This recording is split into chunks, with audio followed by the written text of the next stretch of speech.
Audio Jungle.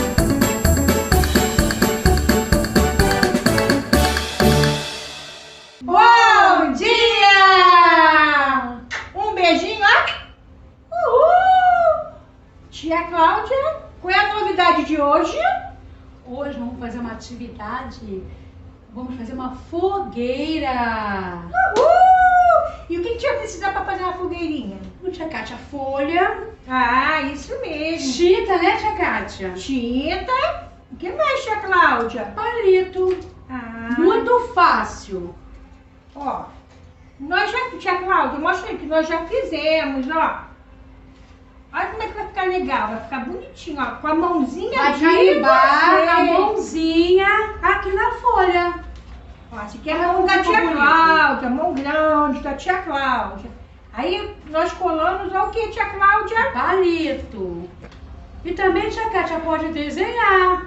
Ah, Tia Kátia como vai assim, mostrar, ó. Pega a canetinha, o lápis, coloca a mãozinha na folha, ó.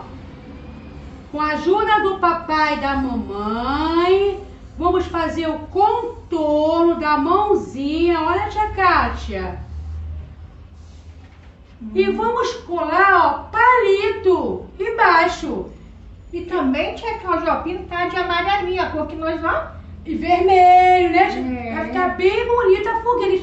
A tia quer ver, hein? A tia Cláudia e a tia Kátia quer ver vocês fazerem a fogueira, né, tia Kátia? Isso mesmo. E mandar pra gente. Ó, na sexta-feira a gente tá esperando, hein? Bem bonita a fogueira. Agora, tia Cláudia. Nossa, a fogueira é tão bonita, né? Ah, eu adoro, né? Nas festas, né? Junina, né? As fogueiras ficam lá. Perigoso, tia Kátia.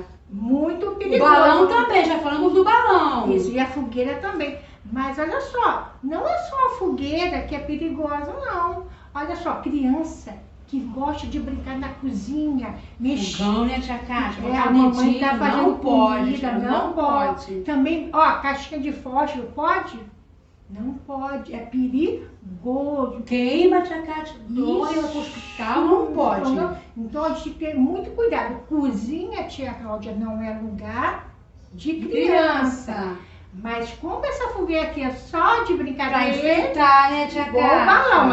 Essa fogueira, como a tia Kátia fala, pode! Essa pode! Tá. Agora, mexer em fogão, não pode! E agora a tia Vamos Cláudia... dançar, né, tia Kátia? Pula fogueira, ia, ia. Pula